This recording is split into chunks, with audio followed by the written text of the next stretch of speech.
یہی وارثان نبی ہیں جنہوں نے دکھایا ہے دنیا کو نور ہدایت. یہی وارثان نبی ہیں جنہوں نے دکھایا ہے دنیا کو نور ہدایت. الحمد للہ وکفا والصلاة والسلام علی عباده الذین اصطفیٰ. اما بعد، گزشتہ ایام سے کچھ لوگ جو مماتیوں کے لیے نرم گوشہ رکھتے ہیں، یہ چھپے ہوئے مماتی ہیں یعنی چھپاتی، وہ ہمارے اہل سنت والجماعت کے بعض گروپوں کے اندر مولانا محمد احمد لدھیانوی کی ایک تصویر وائرل کر رہے ہیں، جس میں وہ مولانا طیب پنج پیری کے پیچھے نماز ادا کر رہے ہیں، اور اس پر یہ تاثر دیا جا رہا ہے، بلکہ لکھا ہوا ہے کہ متشدد مولویوں کے لیے اس میں درس عبرت ہے، یا اس طرح کے الفاظ. گویا کہ لدھیانوی صاحب کی اس فعل سے اعتراض کیا جا رہا ہے ان علماء پر جو یہ مسئلہ بیان فرماتے ہیں کہ جو لوگ حضرات انبیاء علیہ السلام کی حیات فی القبر کے منکر ہیں، وہ اہل سنت والجماعت سے خارج ہیں، اور یہ ایک متفقہ مسئلہ ہے. اور اسی طرح یہ بھی متفقہ مسئلہ ہے کہ جو لوگ اہل سنت والجماعت سے خارج ہوتے ہیں، ان کے پیچھے نماز مکروہ تحریمی واجب الاعادہ ہوتی ہے. جو لوگ منکرین حیات انبیاء ہیں، ان کے بارے میں یہ سے فتاویٰ آ چکے ہیں، اس لیے ان کو دہرانے کی ضرورت نہیں. تو میرا اس وقت مقصد اس کلپ کا جواب دینا ہے، اس استدلال کا، اس طعن و تشنیع کا.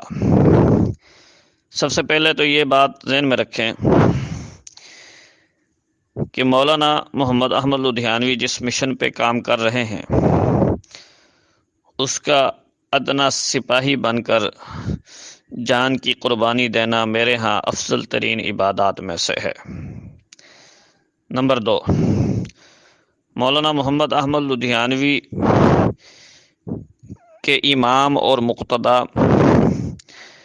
فخر اہل سنت، شیر اسلام، وارث علوم لکھنوی علامہ علی شیر حیدری رحمۃ اللہ علیہ، ان کے ہاں ان کے اعتماد پر میں نے ان کے مدرسے میں 3 سال تخصص فی الدعوت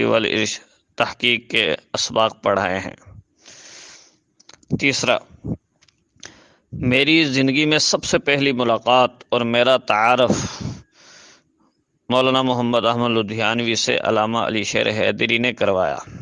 سکھر ایک پروگرام میں. تو اس سے کوئی بتانے کا مقصد یہی ہے کہ الحمدللہ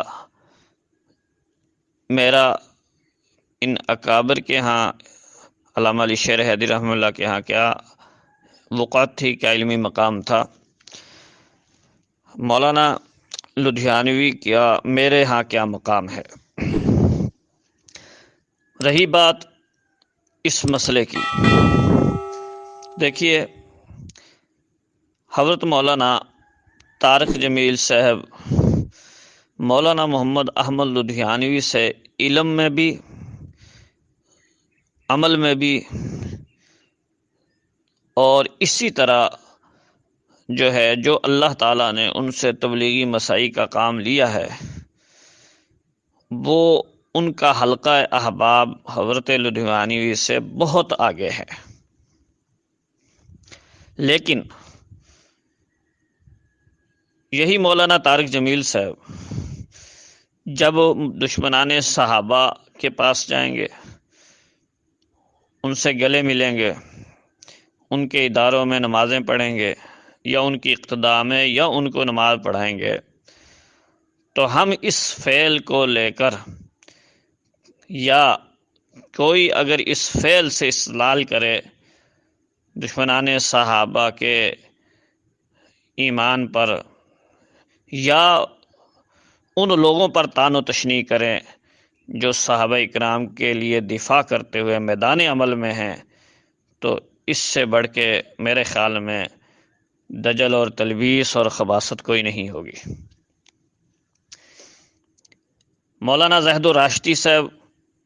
کا علمی مقام رسوخ فی العلم،